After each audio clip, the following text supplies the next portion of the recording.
Hey guys, MCU Collector here with another figure review, and next up is the Hasbro Marvel Legends series X-Men House of X Marvel's Tri-Sentinel Build-A-Figure Wave. We have here the Omega Sentinel. Now this is probably going to be my favorite figure of the wave because it is very unique, and aside from the classic characters that we get in almost every single X-Men wave, so it is really a change up and something new. So here we have Omega Sentinel down in Krakoan lettering. Here you can see the House of X logo, and it says Marvel's Omega Sentinel there. Side artwork looking very cool. Take a full look at it. Here on the back of the package, we get that same artwork, and the bio for her reads, harnessing the power of enhanced sensors, flight, and nanite regeneration, the Omega Sentinel dispatches enemies with ease. So pretty generic bio. We have here the Tri-Sentinel Build-A-Figure. I am very excited to build that because I think it looks awesome.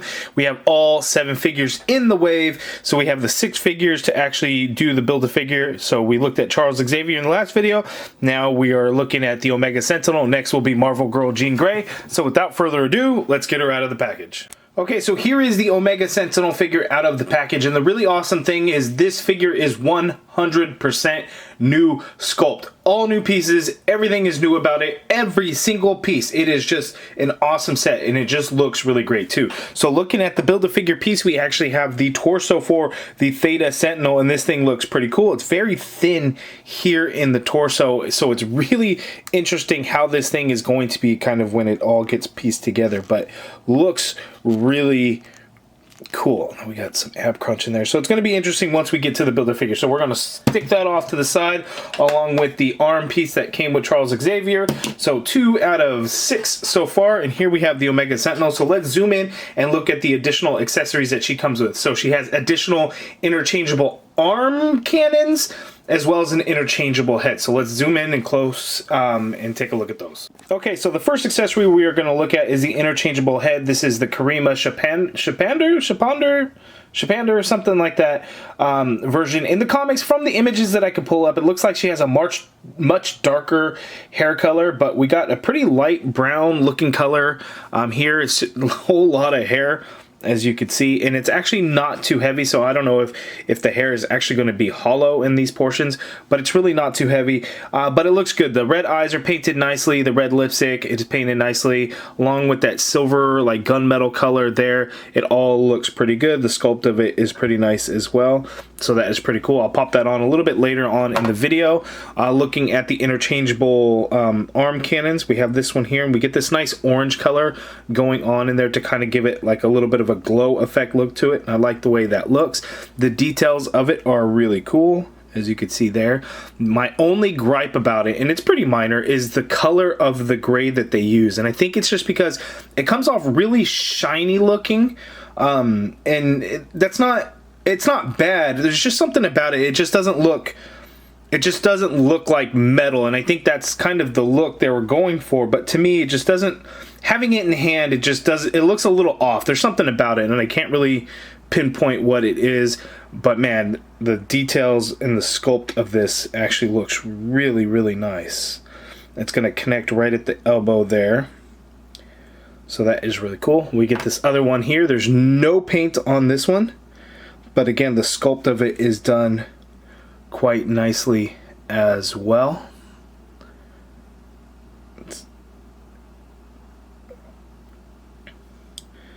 Looking on there, a nice, some kind of white color maybe to kind of show a glow as if it's kind of getting ready to fire up. Would have been a nice touch in there, but it's sculpted really nicely, and again, this is going to connect at the elbow as well. So now let's take a close look at Omega Sentinel.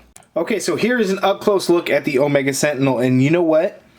This figure, the head sculpt just looks so goddamn good. Hasbro did a fantastic job on this. The paintwork is super clean on mine, but I'm concerned that there's probably going to be some that may have some QC issues, but mine came out looking really damn good. Really like the way it looks. The arms are going to be kind of that same exact color as those arm cannons that we see here, so it has kind of that shiny metal look to it. It's growing on me. At first I really didn't like it just looking at these by themselves, but looking at the arms on the figure, it's really growing on me. The neck is the same color. but it's quite nice. We get this nice shiny black paint there, the red on the sides. We get some of this silver color here on the front. Looks like some QC issues. I get a little bit of white paint there when it should be silver. Not that big of a deal. Same here. But all these lines and everything, it's all sculpted on. So like this black is part of a sculpt. We get that sculpted circle there. The line work on there looks really good here on the chest. Those two circles there just looks really nice. We get this little bit of red paint on these spots on her arms throughout. We actually get them painted on the back as well. And again, the black lines on here, that's all sculpted. So it's not just paint, it's sculpted and then painted on top. Just looks really good. And then these black lines, these are all sculpted in there as well. So that's part of the sculpt and not just painted on lines. So 100% new sculpt work for this figure, and it just looks damn good. I am impressed. Kudos, Hasbro. So now let's see how she looks with the interchangeable head. So we're going to pop that one off. That neck really kind of moves forward, and I wonder if that's because of the design of this head in particular, because of all that hair. So it must be, because it pops on there quite nicely, and that looks pretty good too. Now I'm concerned, do I want to get a second Omega Sentinel so I can display her one with this head and then one with this head? This one is going to be specifically to the House of X storyline, whereas this one's going to be a different version of her. But man, that looks really, really good. Now, for the arms, I have to go back through and look at some source images to see if it matters if it's going to be right or left. Popping them and switching them, they're going to be able to go on to either one. So I guess it's kind of really up to you on, you know, how you're going to want to do it. But it's really easy. You just pull down, grab firmly at kind of the elbow area range and just pull on it, and then just pop these new ones in like so.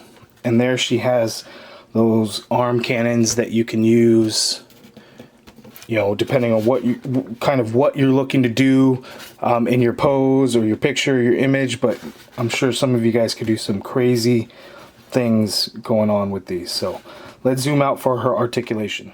Okay, so the Omega Sentinel articulation. So we're going to try it with kind of all the different variations. So with the big ass hair, head sculpt, let's take a look at what she can do. She can look down, which is crazy, and the hair kind of really goes out. So pretty unrealistic. Obviously, she's not going to look up because she's got hella hair going on there. You can actually get a little bit of pivot. You get some rotation, but you really have to work that hair over the shoulders. So let's pop that head off and let's look at her bald head.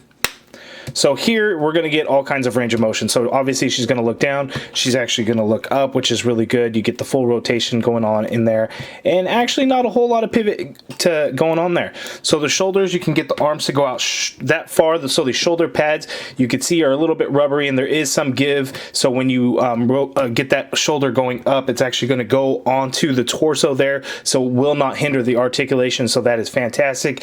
You get a full rotation going on in there. There's no bicep swivel or anything like that, because you get the swivel at the elbow, and it is a single jointed elbow. But get this, with these cannons you could bend it that way, so you can hyperextend the shit out of it, or you could bend it normal like that, which is pretty good, and a little bit less than 90 degrees, but you can actually get a lot of motion. That's going to be the same for both of them. So that one's going to give you just about an actual 90-degree bend there.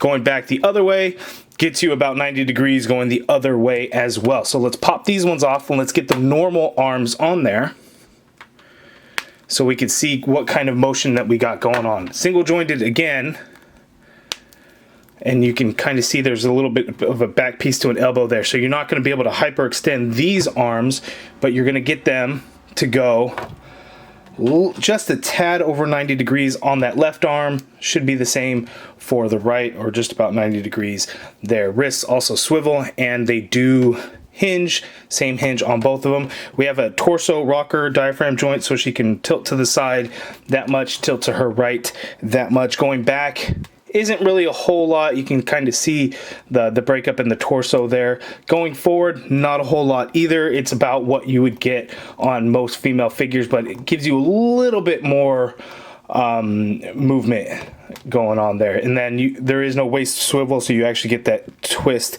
at that diaphragm joint. Legs you can get to go that far apart. She can kick forward that much and it kind of goes out, so that actually works out really well. You have an upper thigh cut in there. You get a double jointed knee, which works perfectly.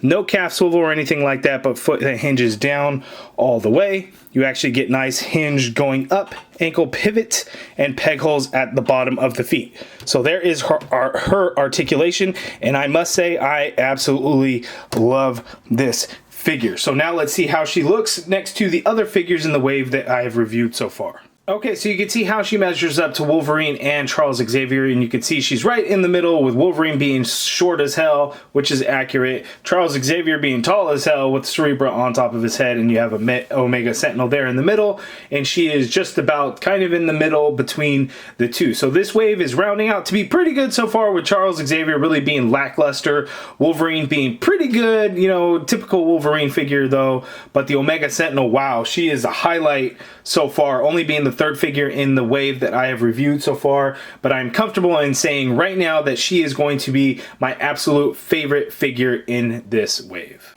Okay, so my final thoughts on this figure, absolutely fantastic figure that I highly recommend. If you're going to get one figure in this entire wave, I hope that it is this figure that you choose. Magneto looks cool, Cyclops looks cool, the Wolverine is awesome, you know, everyone needs another Wolverine, not really. Marvel Girl is cool because I guess you can kind of double that to be an older version of, you know, Jean Grey, or you could use it for the current House of X version of Jean Grey. But this Omega Sentinel is just awesome. We get brand new Sculpt, which you don't see a whole lot. I mean, yes, Marvel Legends, they do it, but it's really not too often with comic figures. MCU, it happens quite a bit. But with the comic figures, we don't tend to get that too often. They reuse a lot of parts. So having a brand new 100% Sculpt on here, pretty good. In terms of paint, I got one little issue on one of the little spot right there on the torso. Not a big deal. The interchangeable arms, the extra head, just really nice accessories to come along with it. So I am very, very, very, very, very pleased. I may even do a second figure so I can display it with both head sculpts because it just looks awesome. With all these Sentinels coming out, we got the Theta Sentinel, we have Omega Sentinel, we have the Days of Future Past Sentinel, we've got Nimrod, we've got the HasLab Sentinel coming up, so Sentinels everywhere, so I'm really happy that we got this. And fun fact, when they were going through the HasLab and talking about the milestone bonuses and everything, I actually thought maybe Omega Sentinel would be one of those unlockable bonuses. They can, they're sticking with that Sentinel theme. They got Bastion, they got the Sentinel Prime. Maybe to switch it up, give something really different, that we would get Omega Sentinel. And I'm really glad that Hasbro did not do that, because can you imagine if this damn figure was an exclusive to HasLab and couldn't get anywhere else? It would be ridiculous, because people would want it and they wouldn't be able to get it, because the value of that thing would skyrocket, because there's no other way to get it. It would be nuts. So I'm really glad they didn't do that, but I did think that maybe that was going to be a possibility. So it's pretty crazy. So here we have the Omega Sentinel, and just looks really awesome. So you guys let me know down in the comments below what you think of this figure, what you think of the waves so far. If you guys liked the video, please do me a favor, hit that thumbs up button, subscribe if you haven't already done so, and as always, thank you for watching.